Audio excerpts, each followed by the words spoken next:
Revna hadn't planned on becoming the most hated woman in the kingdom tonight. But here she was, standing in the center of the Moonvale ballroom with every eye burning into her skin, and the Alpha King's hand extended toward her like she was the only person in the room. She wasn't supposed to be here. Not like this. Not in the middle of the dance floor with 11 Luna candidates seated along the gilded balcony above, watching their prospective mate choose someone who wasn't even on the list. For the third time this evening. "Your Majesty," Revna said through a smile that felt like it might crack her face in half, "you have 11 women upstairs who would very much like to dance with you." King Soren Ashfeld didn't lower his hand. He stood there in full ceremonial black, the silver crest of the Ashfeld line stitched across his chest, and looked at her with those pale amber eyes that had made generals flinch and entire armies reconsider their life choices. His expression was calm, patient, immovable. "I'm aware," he said. "Then perhaps," Revna continued, her voice dropping to a whisper only he could hear, "you might consider dancing with one of them, because Lady Navarra looks like she's plotting my funeral, and I'd rather not die before dessert." Something shifted in his expression. Not a smile.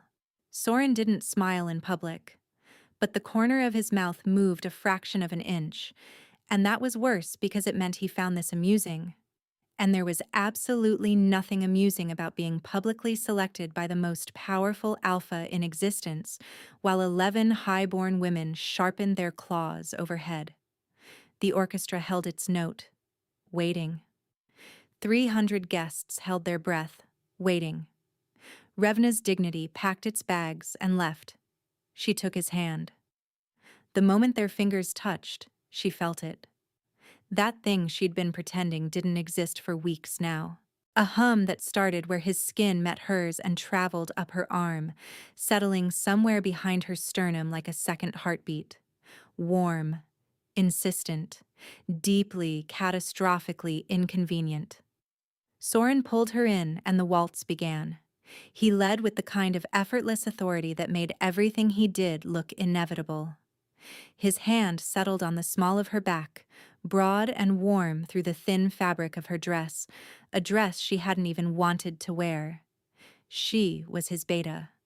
She should have been in her uniform, standing at the perimeter, managing security rotations and making sure no one poisoned the wine. Instead, she was pressed against the chest of the man she served, close enough to smell the cedar and smoke that clung to his skin, close enough to feel the slow, deliberate thud of his heart beneath her palm. "You're rigid," Soren observed. "I'm professionally appropriate," she corrected. "You're terrified." "I am not terrified. I am concerned about optics." His hand shifted slightly on her back. Lower. The hum intensified, spreading through her ribs like heat from a fire she hadn't asked for.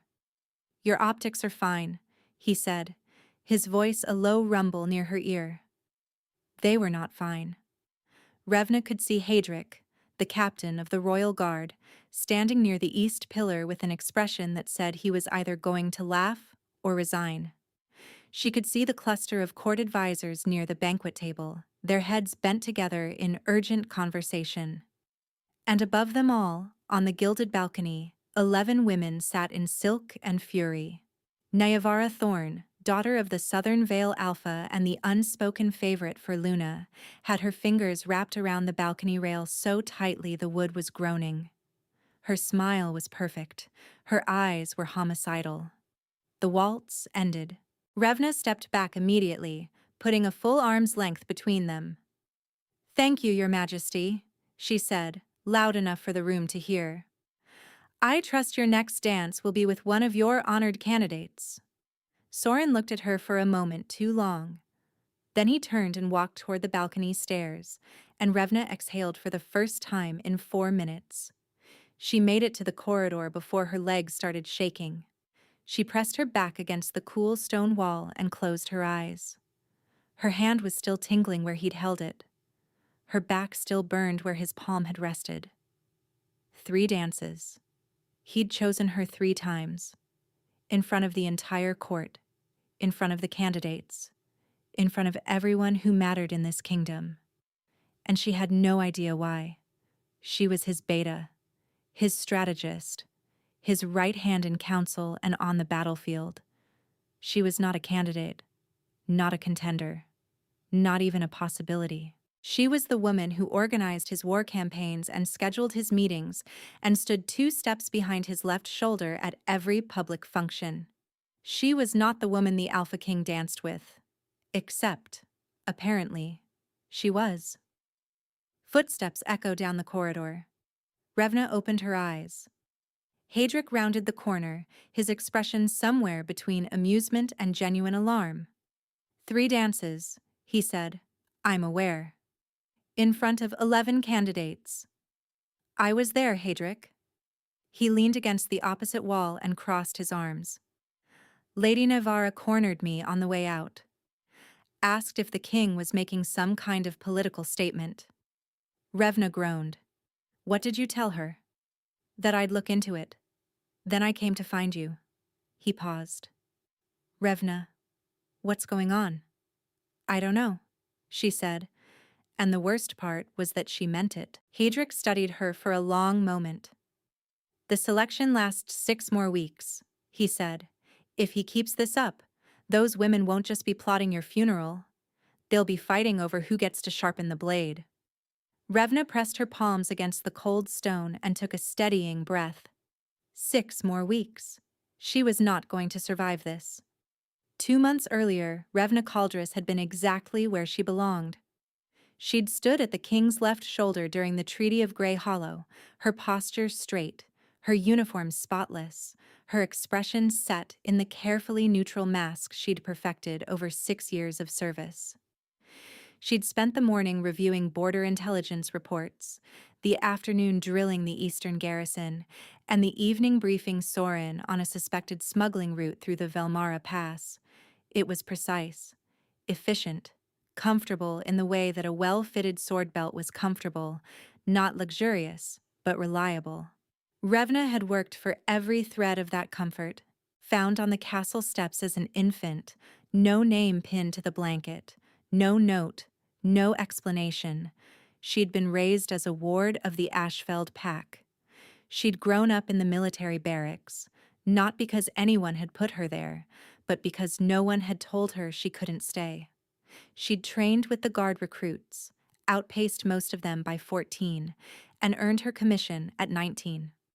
When the previous beta retired after the Greyclaw campaign, Sorin had promoted her without ceremony. You're the best tactician I have, he'd said, like that settled the matter. It did. She was his beta. It was the only identity she'd ever needed. Then the Luna selection was announced. 11 candidates, Sorin told her, his voice flat, during a private briefing in his study. He handed her the list like it was a casualty report. The council has been pressuring me for 2 years. I've run out of reasons to refuse. Revna scanned the names. Daughters of every major allied pack. Political alliances wrapped in silk and perfume. She recognized most of them by reputation. Navarra Thorn, beautiful and razor-sharp, whose father controlled the largest territory south of the capital. Delphinia Voss, quiet and bookish, from the ancient Voss line that traced its blood back to the founding Alphas. Cressida Halvain, whose laugh could be heard from 3 rooms away, and whose temper could clear those same rooms in seconds. You'll need a schedule, Revna said, already reaching for parchment. Formal dinners, paired excursions, a hunt, at least 2 balls. The candidates will expect a structured courtship. Fine. And you'll need to actually participate, she added, glancing up. Not just show up and glare at them. Sorin's jaw tightened. I don't glare. Your Majesty, I've watched grown men cry after receiving what you would call a neutral expression. He almost smiled. Almost. She'd learned to read those almosts over the years, the tiny fractures in his composure that no one else ever noticed. They felt like small private victories. She organized the Luna selection with the same precision she brought to military campaigns.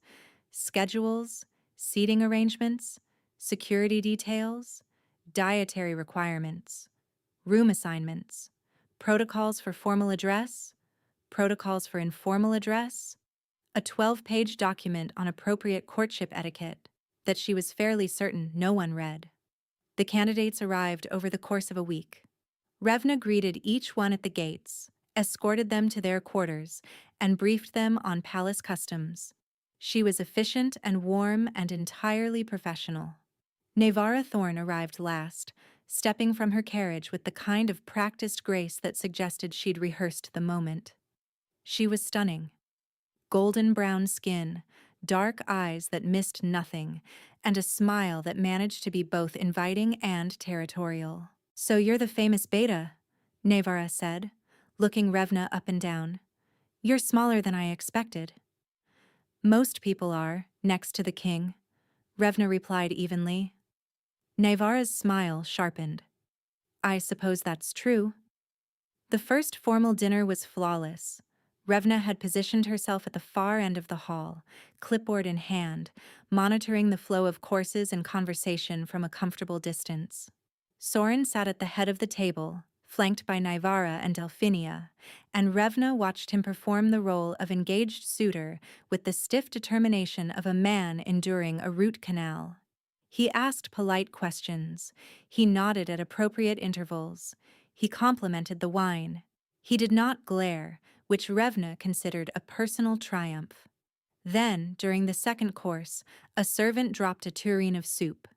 The crash echoed through the hall. Every candidate flinched. Soren didn't react at all, didn't even blink, which would have been unremarkable except that Revna noticed his hand. It was gripping the edge of the table hard enough to turn his knuckles white. She frowned. She'd seen him in battle, seen him take a blade across the ribs without flinching. A dropped tureen shouldn't have registered at all. She watched him more closely after that. Through the rest of dinner, through the after-dinner drinks in the salon, through the polite farewells as the candidates retired to their quarters. She saw it twice more. A sudden tension in his shoulders that came and went like a spasm. A moment where his gaze unfocused, and she could have sworn she saw his eyes flash.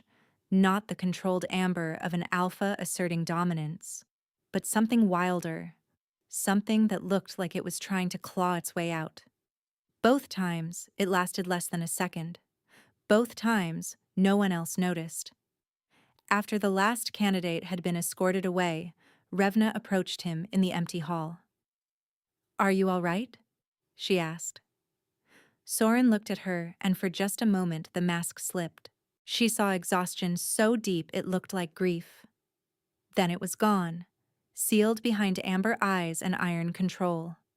"Fine," he said. "Good work tonight." He left before she could press further.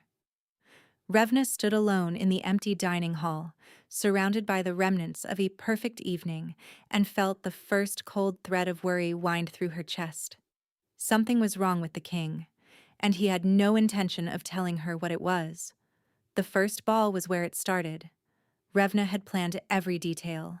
The orchestra, the lighting, the rotation of dances designed to give each candidate equal time with the king. She'd built the schedule like a military operation, 20-minute intervals, smooth transitions, no dead air. It was airtight.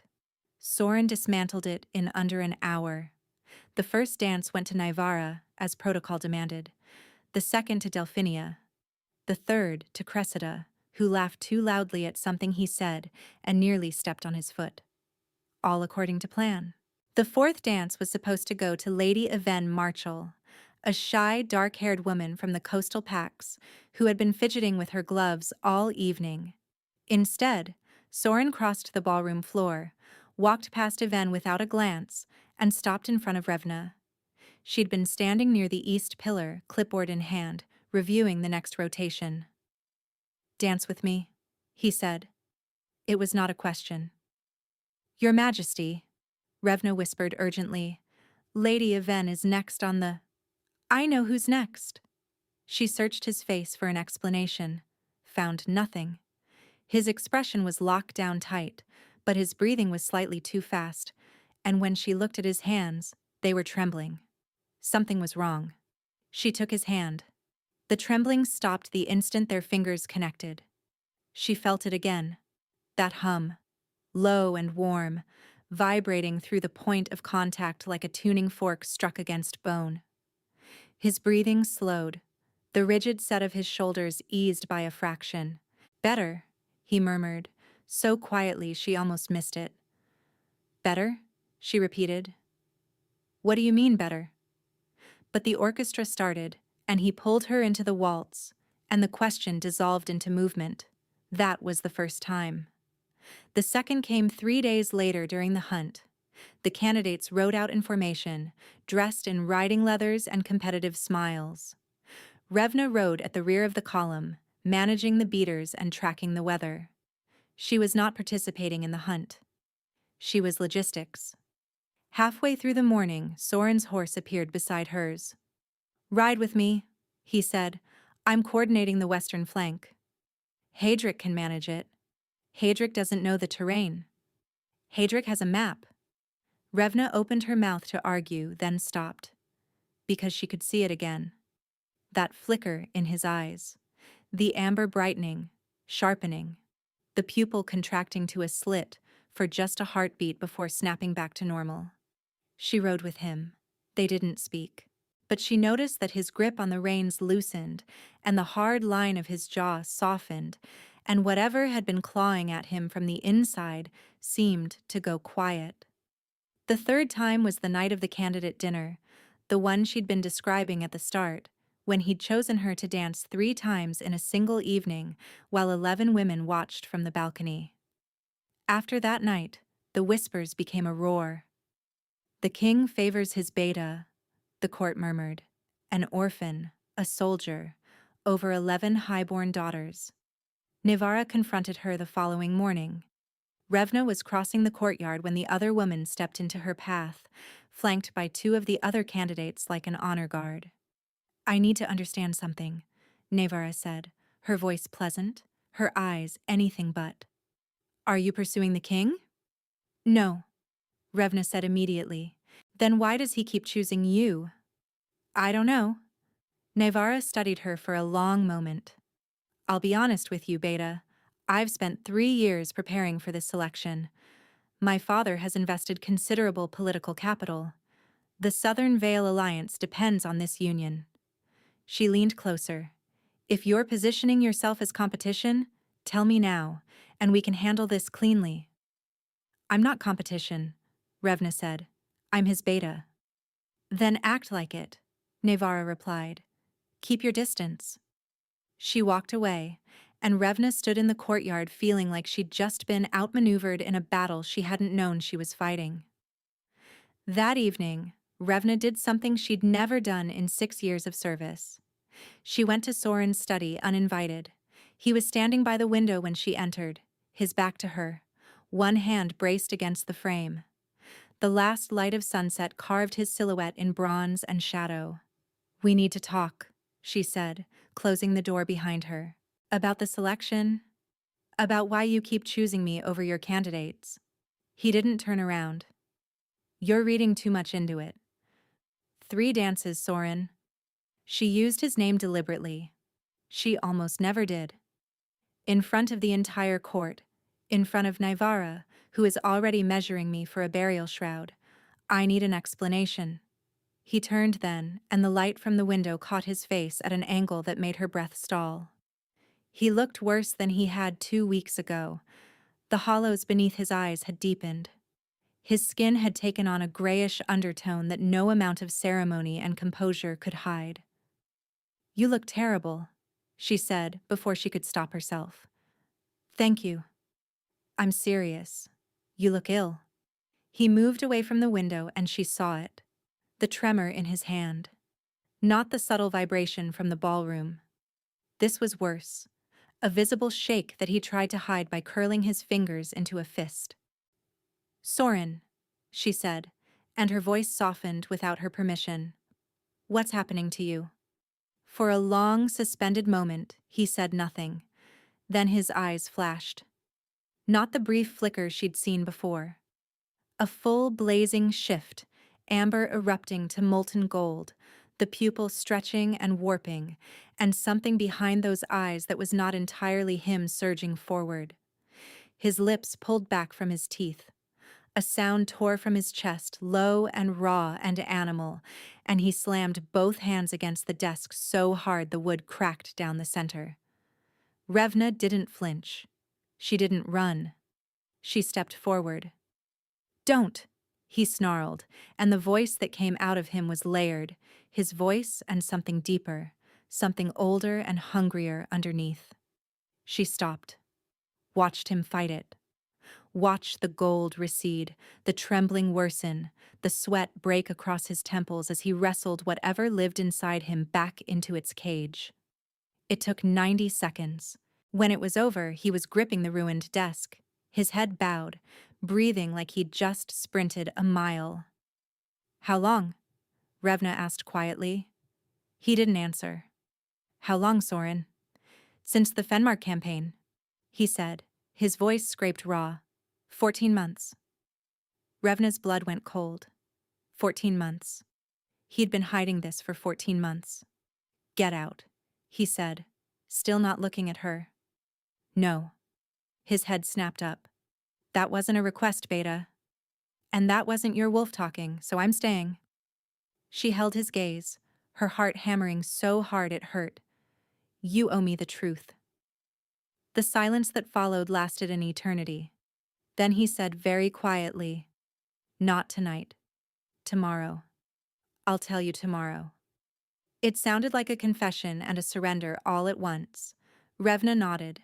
She turned and left his study on steady legs, but the moment the door closed behind her, she pressed her fist against her mouth and tried to breathe through the fear. Whatever was happening to the king, it was bad. And she had a terrible, sinking feeling that tomorrow's truth was going to change everything. He didn't tell her the next day. Odara did. Revna arrived at the king's study at dawn, only to find it empty.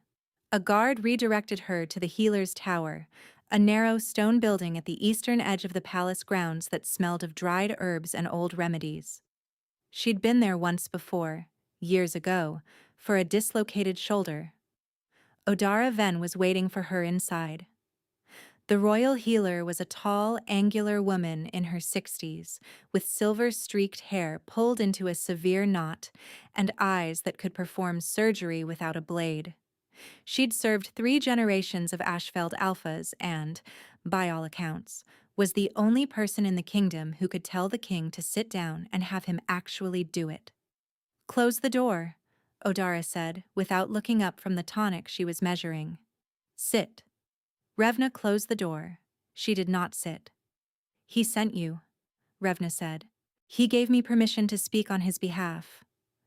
Odara set down the vial and turned to face her. "He couldn't bring himself to tell you directly. That should give you some idea of how serious this is."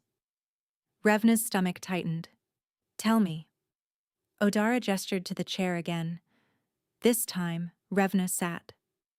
"The king is losing control of his wolf," Odara said. The words landed like stones dropped into still water. Revna heard them, understood them, and felt the implications ripple outward in every direction. "Every alpha carries the wolf," Odara continued. "You know this. The human mind and the beast exist in balance. One governs, the other yields. In a healthy alpha, the shift between forms is voluntary and seamless." She paused, her expression grim. "In the king, that balance is collapsing." Revna's hands curled around the edges of her chair. "The episodes I've seen, the eye shifts, the tremors, the sound he made. The wolf is trying to take permanent control," Odara confirmed. "Each episode is an attempted override. The beast surges forward, tries to seize dominance, and the king forces it back through sheer willpower." She met Revna's eyes. "He's been doing this dozens of times a day for over a year." Dozens. Revna felt the air leave her lungs. Dozens of times a day, he'd been fighting a war inside his own body while running a kingdom, commanding armies, and smiling through a courtship selection like nothing was wrong. Why? Revna asked. What caused this? Odara moved to her shelves, pulling down a leather-bound journal thick with annotations. During the Fenmark campaign, the king faced a shaman named Vorath, leader of the Fenmark insurgents. When Sorin killed him in single combat, Vorath used his dying breath to cast a curse. She opened the journal to a marked page. The words, as reported by witnesses, were, "The beast will devour the king. The wolf will swallow the man, and nothing of him will remain." Revna's blood turned to ice. "We dismissed it initially," Odara admitted. "Dying curses are common threats and rarely carry real power. But within weeks, the episodes began. Subtle at first. A flash of gold in his eyes during a council meeting. A growl he couldn't suppress. Then they escalated." She closed the journal. "Now he fights the wolf constantly. It never rests. It never retreats. And he is losing ground." "How much ground?" Revna asked, her voice barely above a whisper. Odara was quiet for a moment too long. "The healers believe he has 3 months," she said. "Perhaps 4 if he limits his exertion. After that, the wolf will take him permanently. He won't shift back. The man you know will be gone, consumed by the beast, and what remains will be feral, unrecoverable." 3 months. The room swayed slightly. Revna gripped the chair and forced her breathing steady. "The Luna selection," she said. "The council pushed for it because they hope a mate bond will stabilize him.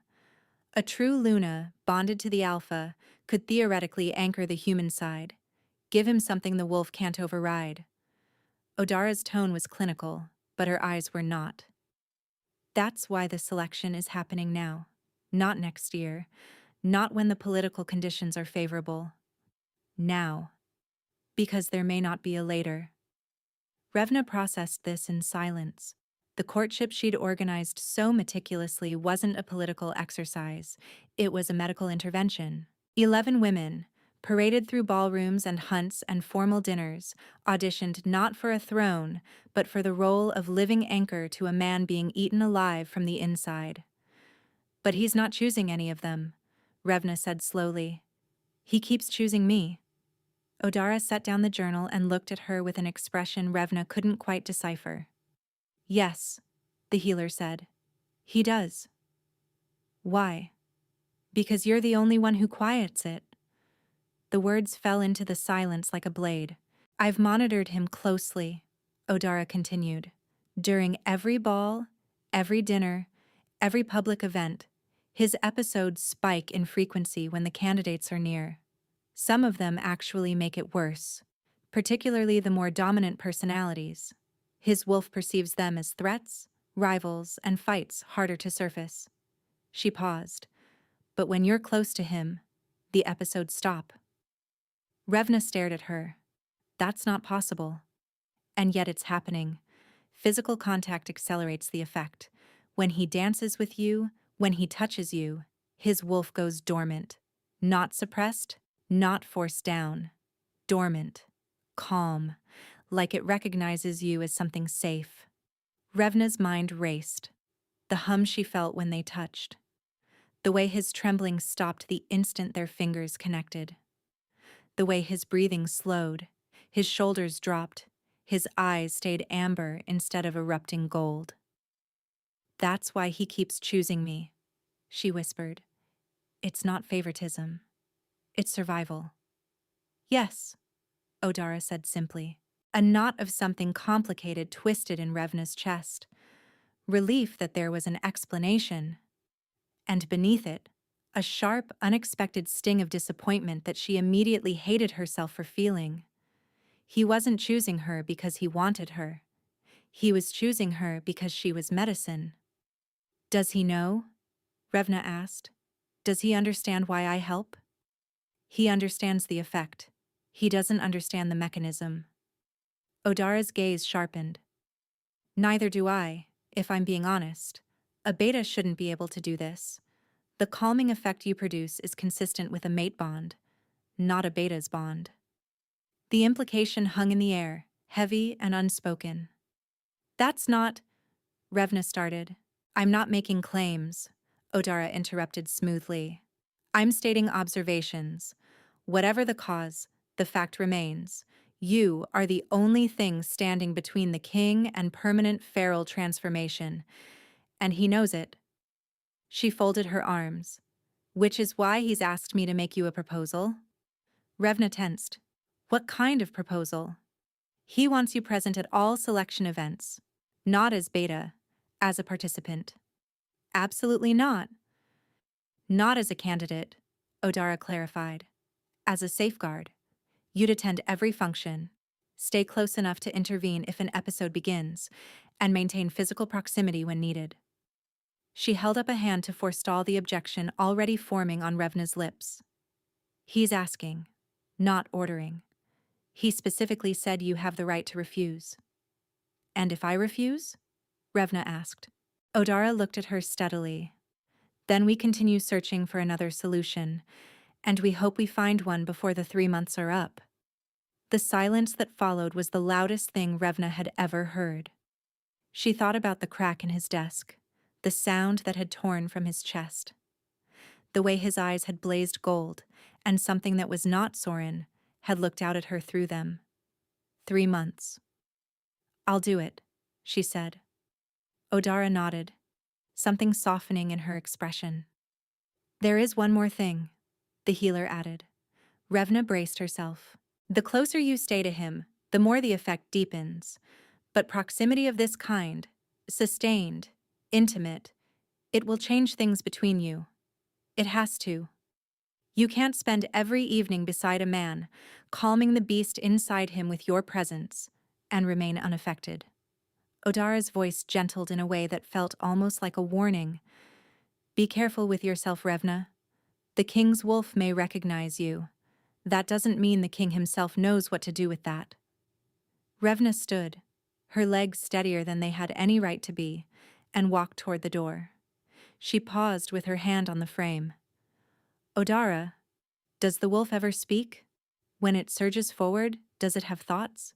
Intentions? Odara tilted her head. Why do you ask? Because last night, when his eyes changed, Revna said quietly, I could have sworn it was looking at me. Not at a threat. At me. Like it knew me. Odara didn't answer for a long moment. That, the healer said finally, is exactly what worries me. Revna stepped out into the morning light, her heart pounding, her mind racing, and the terrible weight of 3 months pressing down on her chest like a hand she couldn't shake off. The arrangement changed everything and nothing. On paper, Revna's role was clinical: attend selection events, maintain proximity to the king, intervene during episodes. She was a safeguard, a medical tool, a walking sedative with a heartbeat. Nothing more. The reality was far more complicated. It started with the positioning. At formal dinners, she no longer stood at the perimeter with her clipboard. Instead, she sat 2 chairs from the king, close enough to reach him if his eyes flashed gold. At the second ball, she abandoned the east pillar entirely and stood at the edge of the dance floor, within arm's reach when needed. And it was needed. More often than she'd expected. The episodes came without warning. A stiffening of his spine during a toast, a white-knuckled grip on a wine glass that bent the silver stem. A flicker of gold in his eyes when Cressida Halvain laughed too sharply or when one of the candidates touched his arm without invitation. Each time, Revna moved. A brush of her fingers against his wrist, a hand on his shoulder as she leaned in to whisper something trivial about the schedule. Once, during a particularly bad surge at a garden luncheon, she'd simply sat beside him on the stone bench and pressed her knee against his beneath the table. The contact was invisible to everyone else, but she felt the wolf retreat like a tide being pulled back from shore. Thank you, he said afterward, so quietly the word barely existed. Just doing my job, she replied. But it didn't feel like a job. That was the problem. because the more time she spent near him, the more she noticed. The way he tilted his head slightly when he was genuinely listening. The way his fingers tapped against his thigh in a specific rhythm when he was thinking through a problem. 3 taps. Pause. 2 taps. Pause. The way he always positioned himself between her and the door in any room, unconsciously, as though guarding her exit. And the small things. The impossible, maddening small things. 3 weeks into the arrangement, she mentioned in passing that she hadn't eaten since morning. The next day, a tray appeared in her quarters every afternoon at precisely 2 o'clock. When she asked the kitchen staff, they said the order came from the king's steward. She said nothing about it, but she noticed. A week later, during a late evening when she was reviewing security rotations at the table in his study while he worked at his desk, she'd complained about the cold. The next night, a second fireplace in the study had been lit, the one nearest her chair, and a wool blanket in deep blue had been folded over the armrest. New blanket, she observed. It was there before, Soren said without looking up. It was not. Then the servants must have placed it. It matches my coat. He turned a page. Coincidence. Revna bit the inside of her cheek to keep from smiling, and something warm unfurled behind her ribs that had nothing to do with the fire. The candidates noticed the shift. Of course they did. Nevara, in particular, watched Revna with a sharpening focus that made the back of her neck prickle. She's always near him now, Revna overheard Nevara say to Delphinia Voss one evening. At every event. Beside him, behind him, touching him. And he lets her. Delphinia's reply was too soft to hear, but Nevara's response wasn't. I don't care what her title is. No beta hovers like that unless she's claiming territory. The accusation burrowed under Revna's skin because it wasn't entirely wrong. She was hovering. She was claiming proximity, and the line between medical necessity and something else was blurring more with every day. One night, 5 weeks into the arrangement, the episode came harder than any before. They were alone in his study, the evening winding down, the palace quiet. Soren was reading a border dispatch when his hand suddenly went rigid around the pen. His eyes snapped gold, fully, instantly, no warning flicker, and the growl that erupted from his throat was not the contained rumble she'd heard before. It was savage, primal, the sound of something enormous slamming against the inside of a cage. Revna moved without thinking. She crossed the room in 3 strides and seized both of his hands, pressing them flat against the desk beneath hers. Look at me, she commanded. His head snapped toward her, and the eyes that met hers were not his. They were molten, ancient, and utterly wild. The wolf stared at her through the king's face, and every instinct in Revna's body screamed at her to run. She held her ground. I'm here, she said, her voice steady despite her thundering heart. Come back. His hands turned beneath hers, fingers closing around her wrists. Not gentle. The grip was crushing, desperate, clinging to her like she was the only solid thing in a collapsing world. Revna. Her name came out shredded, half human, half growl. Don't let go. I won't, she whispered. She held on. Seconds stretched into minutes. The gold dimmed slowly, agonizingly slowly, retreating like embers dying in ash. His grip loosened by degrees. His breathing roughened, steadied, roughened again. When his eyes finally returned to amber, they were wet. He looked down at their joined hands, then up at her face. You should be afraid of me, he said. Probably, she agreed, but I'm not. Something broke open in his expression. Cracked. Just for a second, she saw behind every wall he'd ever built, behind the king, behind the alpha, behind the relentless composure. What she saw was a man who was terrified. Not of the wolf, of what the wolf might do to her. Revna. He said her name like it cost him something. If I ever turn, if the wolf takes me and I don't come back, promise me you'll run. Don't try to save me. Don't try to reach me. Just run. No, she said immediately. His jaw clenched. That's an order. Then it's the first one I'm refusing. She squeezed his hands once, firm and deliberate, then let go and stepped back. Get some rest, Your Majesty. You look terrible again. She was almost at the door when she heard it. A breath of laughter. Quiet. Exhausted. Real. You always say that, he murmured. Because it's always true, she replied, without turning around. She made it to the corridor before her composure cracked. She sank against the wall, sliding down until she was sitting on the cold stone floor and put her head in her hands. Her wrists ached where he'd gripped them. Her pulse was still racing, and the warmth that had taken root deep in her ribcage had become a fire she couldn't ignore. She was falling for him. Not the king, not the alpha, not the title. Him. The man who left candles burning and blankets on chairs and who said her name like it was the only word keeping him human. And he was dying. 3 months, Odara had said. But it had already been 5 weeks. The episodes were getting worse, more frequent, harder to pull him back from. The wolf was winning. Revna closed her eyes and felt the impossible weight of it settle over her. She was falling in love with a man she might not be able to save. The next episode came 2 days later, during the harvest hunt. All 11 candidates were present, mounted on matched palfreys, dressed in hunting leathers and competitive smiles. The forest surrounding the Ashfeld grounds stretched deep and ancient, and the autumn air carried the sharp edge of something turning.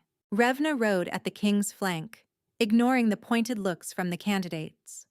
Nevara, in particular, had positioned herself on Soren's opposite side and was engaging him in a conversation about Southern Vale hunting traditions that was clearly designed to demonstrate cultural compatibility. Soren nodded politely, replied in monosyllables.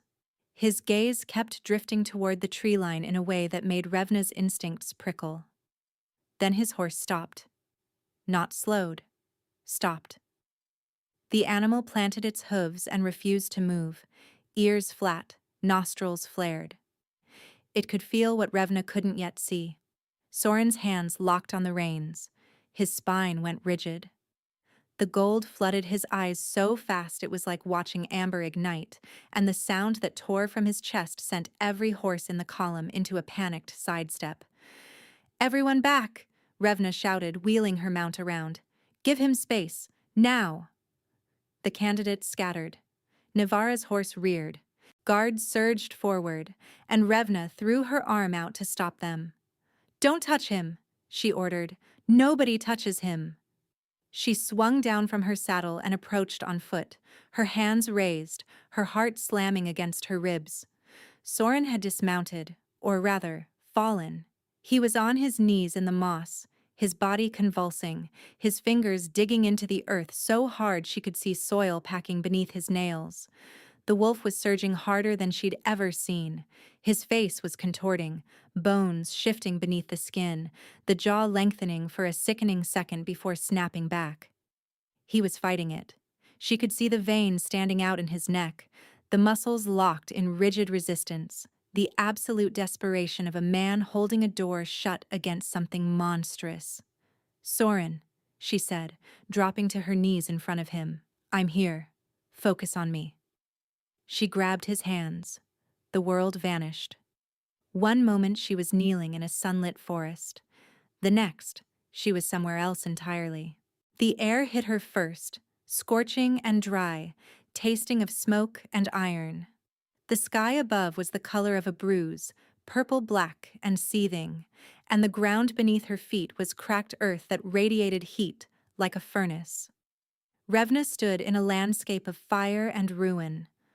Charred trees jutted from the scorched ground like broken bones. Rivers of molten light ran through the cracks in the earth, pulsing with a slow, terrible rhythm. In the distance, mountains burned, and at the center of it all, the wolf. It was enormous. Far larger than any shifted wolf she'd ever seen. Its fur was the black of deep water, its eyes twin furnaces of gold, and its body radiated a presence so vast and ancient it pressed against her mind like a physical weight. It paced in a circle around a figure on the ground, and with every circuit the circle tightened. Soren. He was on his knees again, just as he'd been in the real world, but here he looked diminished, hollowed out. The version of him that existed inside this burning landscape was crumbling, his edges fraying like paper held too close to flame. The wolf wasn't attacking him. It was consuming him. Slowly, inevitably. Absorbing his presence into itself with every pass, every tightening circle. "Stop!" Revna screamed. The wolf's head snapped toward her, those golden eyes locked onto hers, and she felt the full weight of its attention like a mountain falling. It saw her. It knew her. And the recognition in its gaze was so profoundly intimate, it made her stagger. The wolf stopped pacing. Revna didn't think. She walked forward, through the heat and the smoke and the scorched ground, straight toward the massive beast that could swallow her whole without effort. It watched her come, watched her step inside the circle, watched her kneel beside Soren and put her hands on his shoulders. "I'm here," she told him. "Come back." The wolf lowered its massive head. Its breath was furnace hot against her skin. And then it did something she didn't expect. It lay down. The fire dimmed. The seething sky cooled from purple-black to dark gray. The molten rivers slowed and solidified. The wolf's enormous body settled against the blackened ground, its golden eyes half closing, and the terrible consuming pressure eased. Soren's hand found hers. She blinked, and they were back, kneeling in the moss, in the real forest, with sunlight filtering through the canopy and the distant sound of nervous horses stamping. Soren was staring at her with an expression of pure horror. "You were there," he said, his voice wrecked. "You were inside." "I saw it," Revna breathed. "The burning place, the wolf. It was... You can't go there." He grabbed her shoulders, his grip bruising. "Do you understand me? You cannot go there. If the wolf decides you're a threat, if it turns on you inside that place..." "It didn't turn on me. It lay down." He froze. "It recognized me," Revna said softly. "It lay down, Soren." She watched the information hit him, watched him try to process it through the terror, watched him fail. "This is over," he said, releasing her. He stood, stumbling slightly, and his voice hardened into something she barely recognized. "The arrangement is over. You're relieved of safeguard duties. Soren, I won't have you pulled into that place again." His face was ashen, his eyes wild with a fear she'd never seen in him before. "The wolf nearly took me today. If it takes you to, it won't. You don't know that." The words came out ragged, torn. "You don't know what it's capable of. I barely know, and it lives inside me." He backed away from her, physically putting distance between them. "Stay away from me, Revna. That's an order from your king." He turned and walked toward the horses, his stride uneven, his shoulders hunched like something inside him had broken. Revna knelt alone in the moss, her hands still tingling with the heat of a world that shouldn't exist, and felt something fracture open inside her. The days that followed were the worst of her life. Without proximity to Soren, the absence hit her like a physical withdrawal. Her sleep fractured. Her appetite vanished. The warmth that had lived at her center went silent, replaced by a hollow ache that deepened with every passing hour. By the third day, her hands were shaking. By the fifth, migraines split her skull from dawn to dusk, so severe she could barely keep her eyes open. She worked with the curtains drawn, moving through her duties on muscle memory alone. And through it all, she caught glimpses of him, across the courtyard, at the far end of a corridor. His face gaunt, his movements stiff, his eyes rimmed with the kind of exhaustion that went deeper than sleeplessness. He wasn't sleeping. The wolf was surging unchecked without her there to quiet it. On the sixth night, Hadric found her in the armory, reorganizing weapons she'd already organized twice. He took one look at her, and his expression shifted from concern to alarm. "When did you last eat?" he asked. "Today." "Revna." "Yesterday, I think." He sat down across from her. "He's worse," Hadric said bluntly. 2 episodes today during the council session. Hadric had to clear the room. The candidates are asking questions no one can answer. Revna's chest tightened. "Odara wants to see you," Hadric added. "She says it's urgent." Revna found Odara in the healer's tower, pacing. "Sit down," the healer said. "Just tell me." Odara stopped pacing. "Your symptoms, the migraines, the tremors, the inability to eat or sleep. They're not stress. They're not anxiety."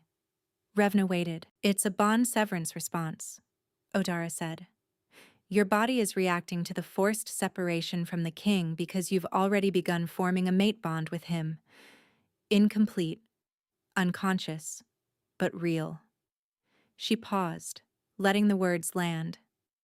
"The longer you stay apart, the worse this will get. For both of you." Revna's vision blurred. She blinked hard. "How bad can it get?" she asked. Odara looked at her with the unflinching directness of a woman who had spent 40 years delivering hard truths. "If the wolf takes him," Odara said, "he dies. The man ceases to exist. And because of the bond growing between you, the severance shock alone could kill you within days." The room went very quiet. "So either I save him," Revna whispered, "or we both die." Odara didn't blink. "Yes." Revna lasted one more day before her body made the decision for her. It happened during the Starfall banquet, the most important event of the Luna selection. All 11 candidates, the full court, foreign dignitaries from 3 allied territories. Revna had no business being there. She'd been relieved of safeguard duties, confined to her tactical role, ordered to keep her distance. But Hadric had insisted she attend. "You organized this event for 2 months," he'd argued. "If the seating is wrong, the entire Southern Vale delegation will take offense, and we'll have a border incident."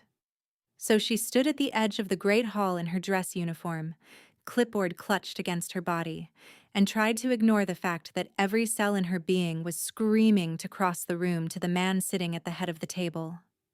Soren looked worse than she'd ever seen him. The hollows beneath his eyes were caverns. His skin had gone past gray into something almost translucent, and she could see the tendons in his hands standing out like cords as he gripped the table's edge beneath the cloth. He was fighting. Right now, in the middle of a banquet, surrounded by 300 people, he was fighting the wolf. And losing. She saw the first flash of gold from across the room, then the second. His jaw clenched so hard she could see the muscle jumping from 40 feet away. Nivara, seated to his right, was speaking to him. She hadn't noticed. None of them had noticed. Revna took a step forward, then stopped. He'd ordered her to stay away. The third flash held longer. 2 seconds. 3. His hand trembled violently, rattling the silverware. A servant glanced over, confused. 4 seconds. 5. His lips pulled back. Revna dropped the clipboard and moved. She made it 12 steps before the floor tilted beneath her. Her vision whited out at the edges, then collapsed inward like a tunnel closing. She heard the crash of her body hitting the stone floor. Heard someone scream. Heard, from very far away, a sound she'd never heard before. A roar. Not a growl. Not the contained snarl of a man fighting for control. A roar of such raw, devastating anguish that it silenced the entire hall. She couldn't see, but she felt it. Felt the bond flare in her chest like a dying star. Felt the golden thread that connected her to Soren Blaze white hot. She felt him move, felt the crash of a chair, felt the thunder of footsteps, and then arms were around her. He was holding her off the ground, cradling her against his chest, and the sound coming from him was inhuman, a keening, desperate, broken sound that no king should ever make in front of his court. Revna, Revna, open your eyes. She tried. The world came back in fragments. Candlelight, stone ceiling, his face above hers, pale and wild and terrified. I'm here, she managed. His forehead dropped against hers. She felt him shaking, felt the wetness on his cheeks that she was quite certain an alpha king would deny until his dying breath. Don't, he said, and the word cracked in the middle. Don't do this to me. She became aware, slowly, of the silence. 300 people staring, 11 candidates frozen in their seats. Nevara's face pale and knowing, like a woman watching a door close on everything she'd planned for. Soren didn't seem to notice any of them. His entire universe had narrowed to the woman in his arms. Hadric appeared beside them, his expression grim. We need to move, he said quietly. Now. They brought her to the healer's tower. Soren carried her the entire way and refused to put her down until Odara physically guided him to a chair beside the bed. Even then, he kept hold of her hand, his grip fierce and unrelenting. This is a bond severance response, Odara told Soren, her tone leaving no room for argument. She collapsed because you ordered her to stay away from you. The bond you share is incomplete, but active. Forced separation is causing physiological breakdown in both of you. Soren's head snapped toward Odara. Bond? What bond? Don't insult my intelligence, Your Majesty. Odara crossed her arms. You know exactly what bond. You've felt it since the first night she calmed your wolf. The pull, the awareness, the inability to function without her presence. That is not a beta's bond. That is a mate bond. Soren's grip on Revna's hand tightened. I didn't choose this, he said, but the words sounded hollow. Defeated. No, Odara agreed. But denying it is killing you both. She looked between them, her expression softening into something almost maternal. Your wolf recognized her before you did. That's why it goes quiet for her. Not because she's medicine, not because of some chemical effect. Because the beast knows its mate, even when the man is too stubborn to accept it. Revna watched Soren's face, watched the war behind his eyes, the king fighting the man fighting the wolf, all of them wanting different things, all of them wanting the same thing. The selection, Soren said hoarsely, the candidates, the alliances. We'll survive, Odara said firmly. You will not. Soren looked down at Revna. She looked up at him, and for the first time since she'd known him, every wall was down. No mask, no control, no iron composure. Just a man on the edge of an abyss, looking at the only person who'd ever made him feel like he didn't have to fall. Send everyone away, Revna whispered to Odara, not breaking Soren's gaze. Odara left without a word, pulling the door shut behind her. The silence that followed was alive, charged, heavy with everything neither of them had said for weeks. I ordered you away to protect you, Soren said, his voice raw. I know. And it nearly killed you. I know that too. He released a breath that sounded like it had been trapped inside him for months. His thumb traced a slow circle against the inside of her wrist, and the hum returned so fiercely it stole her breath. I feel you everywhere, he confessed, the words pulled from somewhere deep and unguarded. In every room, in every silence. The wolf howls for you every moment you're gone, and the worst part is that it's not just the wolf. It's me. He swallowed hard. I reached for you last night. In my sleep. You weren't there, and waking up without you felt like drowning. Then stop pushing me away, Revna said, her eyes burning. If I let you in, His voice dropped to barely a whisper. And the wolf takes me anyway, the bond will. I know what it will do. She sat up slowly, their faces close enough that she could count his eyelashes. I've known since Odara told me. If you fall, I fall with you. And I'm choosing to stay anyway. Why? The word was raw. Because I love you, Revna said. Simply. Without ceremony. Like stating a fact that had always been true, and was only now being spoken aloud. Not the king. Not the alpha. You. The man who leaves blankets on chairs and pretends he doesn't. The man who fights a war inside his own body every single day and never asks for help. Her voice broke slightly. The man who sent me away because he was more afraid for me than for himself. Soren stared at her. Something shattered behind his eyes. Not walls this time. Something older. The belief, held so long it had calcified, that he was only worth what he could endure. He kissed her. It wasn't gentle. It was desperate, bruising, the kiss of a man who'd been starving and had finally been allowed to eat. His hands cradled her face, tilted her head, and she felt every ounce of his restraint dissolve like ice in sunlight. She kissed him back with equal force, her hands fisting in his shirt, pulling him closer, kneading the contact like air. If we do this, he said against her mouth, barely a breath between them, the bond completes. There's no going back. I don't want to go back. He pulled away just far enough to look at her, his amber eyes searching her face one final time. Whatever he found there made him close his eyes and press his forehead to hers. Neither do I, he whispered. What followed was the completion of something that had been building since the first time their hands touched on a ballroom floor. He carried her to his chambers, and with every step, another wall between them fell. The world narrowed to warmth and closeness, and the sound of her name in his mouth, spoken like a prayer he'd been holding back for months. When the mating bond ignited, it was like nothing she'd ever felt. A golden thread blazing into a rope, a chain, a bridge between two souls that had been circling each other without knowing why. He marked her, his claim pressing against the curve of her neck, and the bond burned through her like liquid light. She marked him back, claiming him as hers, and the bond sealed with a sound she felt rather than heard, a deep, resonant click somewhere in the architecture of the universe, like two halves of a broken thing finally made whole.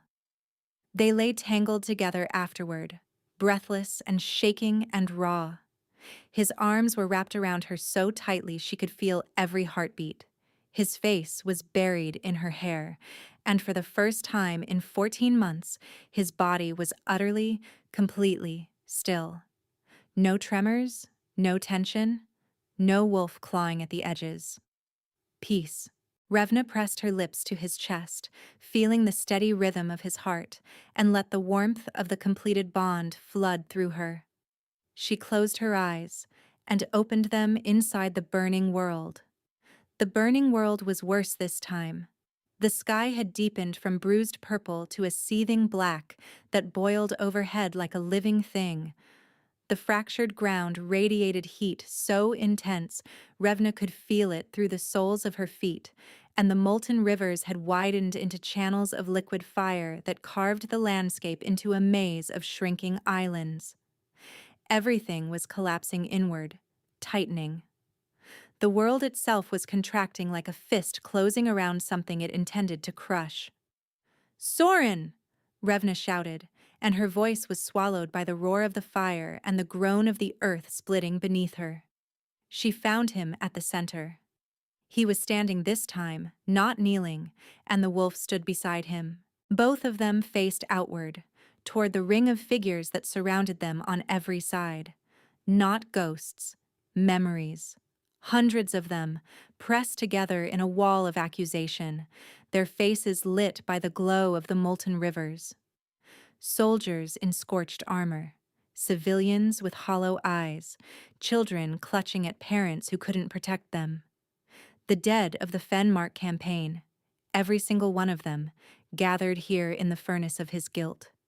And at their center, standing closest to Soren, a boy. He couldn't have been older than 15. Thin-shouldered, dark-haired, wearing the rough-spun clothes of a border village. His face was streaked with ash, and something worse, and there was a wound across his chest that gaped open and refused to close. "Who is he?" Revna asked, stepping into the circle. Soren didn't look at her. His eyes were locked on the boy with an expression of such devastating grief that it nearly drove her to her knees. "Myron," Soren said. The name came out barely formed, like speaking it required more strength than he had left. He was 14. His village was between the two front lines. I ordered the eastern advance through that valley, because it was the fastest route to Voreth's stronghold. His voice cracked. I knew there were civilians. I knew.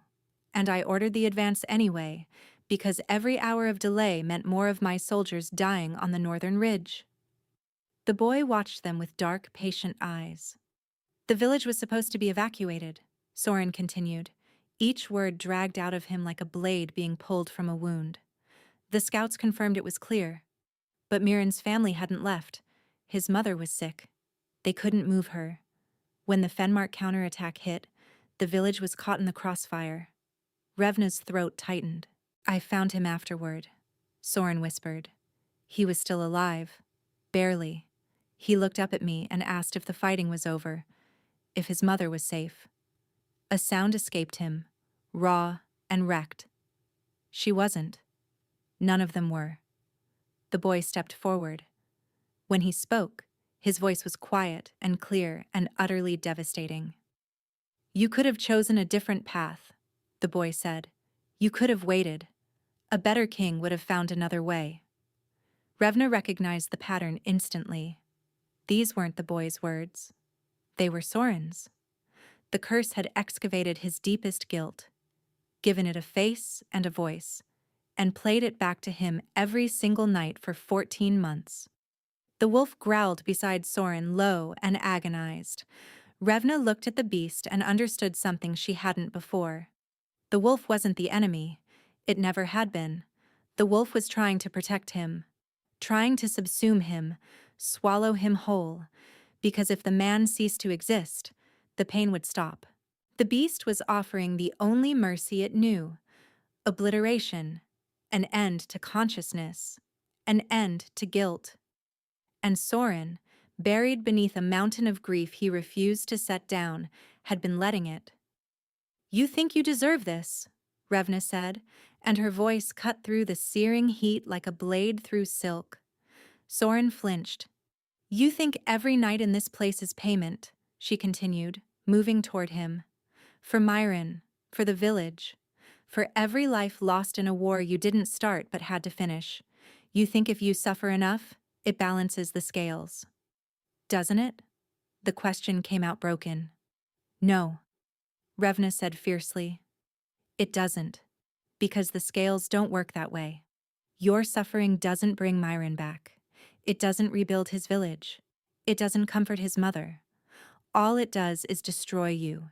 And you've decided that's acceptable because somewhere inside, you believe you're not worth saving." His eyes finally met hers, and what she saw in them shattered her heart. He believed it, truly, deeply in the marrow of his bones. The king who had ended a war, who had rebuilt a kingdom, who had carried his people's safety on his shoulders for years, believed he deserved to burn. Revna took his face in her hands. "I know what it feels like," she said, her voice thick with tears. "To believe you're only worth what you can sacrifice. I was left on the castle steps as an infant. No name, no family, no reason given. Just a baby no one wanted." She swallowed hard. "I spent my entire life trying to earn the right to exist, training harder, working longer, being more useful than everyone around me because I thought if I stopped being useful, they'd leave me again." Soren's hands came up to cover hers. His fingers were trembling. "I thought if I was perfect enough, indispensable enough, no one could throw me away again," Revna continued. But that's not living. That's just surviving. And you taught me the difference. She pressed her forehead to his. You didn't choose me because I was useful. You chose me because the deepest part of you recognized the deepest part of me. And I am asking you, begging you, to let that be enough. Let yourself be more than what you owe the dead. The inferno around them had gone quiet. The memories stood motionless, watching. The wolf lay still, its golden eyes fixed on Revna. Mirren deserved to live, Soren said, his voice raw. Yes, Revna agreed. He did. And so do you. The silence stretched between heartbeats. She felt the bond pulse between them, golden and warm and unbreakable, and she poured everything she had into it. Every ounce of love, every shred of certainty, every stubborn, defiant refusal to let him go. Soren's hands tightened on hers. He turned to the boy. I'm sorry, he said, and the words were not the hollow repetition of a man trapped in a loop. They were full, present, real. I'm sorry I couldn't save you. I'm sorry the world failed you. I will carry your memory for the rest of my life, but I can't stay here anymore. His voice steadied. You deserve peace. So do I. The boy looked at him for a long, infinite moment. Then he smiled, small and sad and impossibly gentle. The ash on his face faded, the wound in his chest closed. He looked up at the boiling sky like he could see something beyond it, something bright and far away, and then he was gone. Not vanished, released, like a breath returning to the air. One by one, the others followed. The soldiers lowered their weapons. The civilians turned away. The children reached for hands that materialized from the thinning dark, parents and loved ones arriving to guide them home. They dissolved not into nothing but into something, light, warmth, a softness in the air that smelled of rain and green things and morning. The molten rivers cooled, the cracked earth smoothed, the black sky fractured, and through the fractures poured light, pale gold, gentle, the color of dawn breaking after the longest night. The wolf rose. It padded toward Soren on silent paws, and Revna tensed, but the beast wasn't attacking. It pressed its massive head against Soren's chest and closed its golden eyes. Soren's hand came up, slowly, and rested on the wolf's neck. The beast dissolved. Not violently, not with a roar or a flash.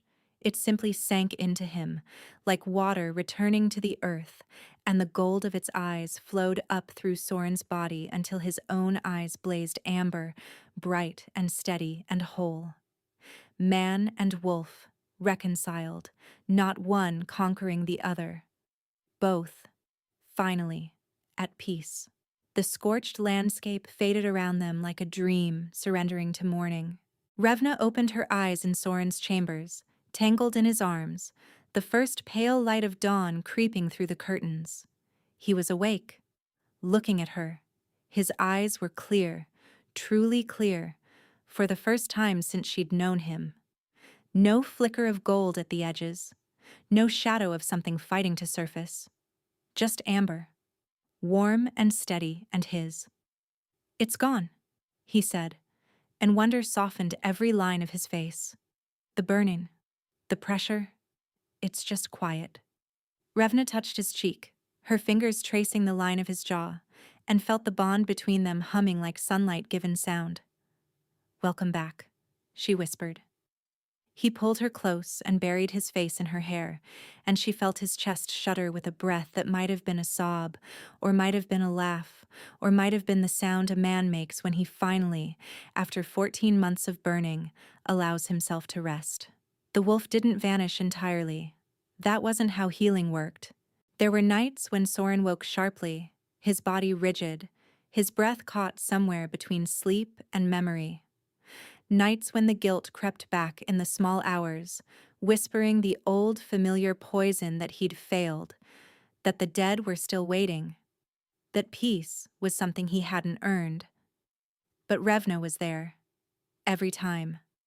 Her hand finding his in the dark, her voice steady and warm, pulling him back to the present the way she always had, not by fixing what was broken, but by reminding him that broken things could still be whole. The Luna selection ended quietly. Soren addressed the candidates and their families personally, offering alliance terms that didn't require a marriage bond. Navara Thorn studied Revna for a long moment during the farewell dinner, and what passed between them wasn't warmth, exactly, but it was something close to respect. "You'd better be worth it," Navara murmured as she passed. "I intend to be," Revna replied. Their mating ceremony was held on the first day of winter, in the great hall where Soren had once chosen her for a dance she'd never asked for. The court attended in full, and Revna stood before them in silver and midnight blue, her hand steady in his, her voice clear when she spoke her vows. The whispers didn't stop. An orphan, a soldier, a beta who'd stumbled into a king's bed and somehow emerged as his queen. But the whispers grew quieter over the weeks that followed, replaced by something grudging and genuine as the court watched their king sleep through the night for the first time in over a year. Watched the color return to his face. Watched him laugh, really laugh, at something his mate said during a council meeting. Months later, on a morning so ordinary it felt sacred, Revna woke to pale light and the steady sound of breathing beside her. Soren was asleep, deeply, peacefully, one arm draped across her waist, his face soft and unguarded. No tremors, no gold flickering behind closed eyelids, no war being fought beneath the surface. Just rest. Hard won, long awaited, earned. Revna watched him for a moment, warmth blooming in her chest so fierce it almost hurt. Then she settled back against his shoulder, closed her eyes, and let the quiet hold them both.